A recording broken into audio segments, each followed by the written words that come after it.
देवर भाभी का रिश्ता होता है वह बहुत ही पवित्र रिश्ता होता है और कई बार जब इस रिश्ते को तार तार कर दिया जाता है तो बड़ी बड़ी घटनाएं हो जाया करती हैं।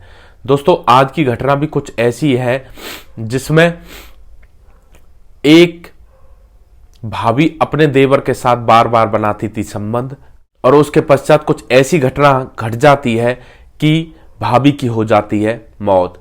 दोस्तों आखिर इस घटना में ऐसा क्या हुआ जो यह घटना घटी, इस घटना की पूरी सच्चाई जानने के लिए आप हमारे वीडियो को अंत तक जरूर देखें। नमस्कार दोस्तों, मैं प्रेम सिंह महाबली, हरियाणा ट्रेंड पलवल चैनल में आपका स्वागत है।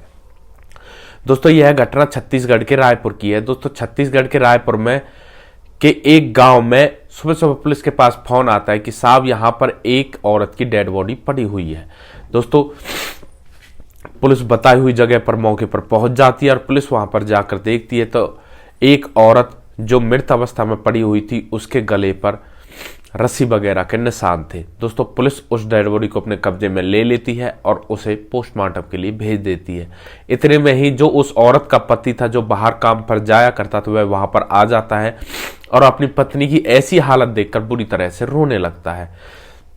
दोस्तों इसके पश्चात पुलिस इधर उधर पूछताछ करती है, जो वहां आस पड़ोस के लोग थे, लेकिन कोई भी इस बारे में कुछ भी नहीं बताता है। और उसके पश्चात उसके पति से पूछताछ की जाती है कि अगर तुम्हें किसी के ऊपर शक है तो तुम हमें बता सकते हो, लेकिन पति मना कर देता है कि साहब मेरी किसी से भी दुश्मनी नहीं थी और ना जाने किसने इस घटना को अंजाम दे दिया है।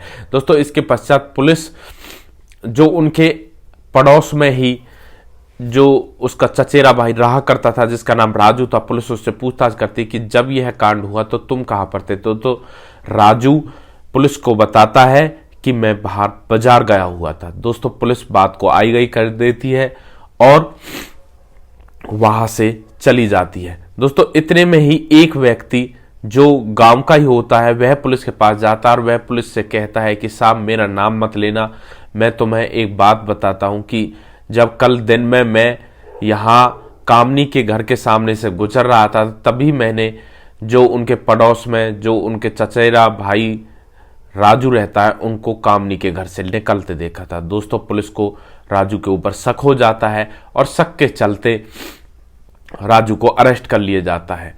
दोस्तों जब उसकी अच्छी तरह से खातिरदारी की जाती है तो उससे पूछताछ की जाती है, तो पूछताछ करने पर राजू पुलिस के सामने सारी सच्चाई बयां कर देता है।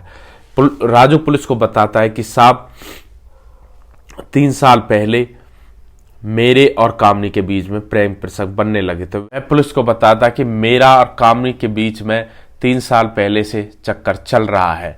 वह बताता है कि मेरा भाई काम के सिलसिले में बाहर रहा करता था तो मेरी नजरें मेरी भाभी के साथ मिलने लगती है और हम दोनों के बीच में प्यार हो जाता है और इस तरह से सिलसिला चलता रहता है। लेकिन कुछ दिनों पश्चात मेरा मन मेरी भाभी से भर जाता है तो मैं इस रिश्ते को दी एंड करने की सोचने लगता हूँ। तो मैं अपनी भाभी से इस बारे में बात करता हूँ लेकिन वह मना कर देती है। मुझे डर था कि अब कुछ ज़्यादा ही हो रहा है।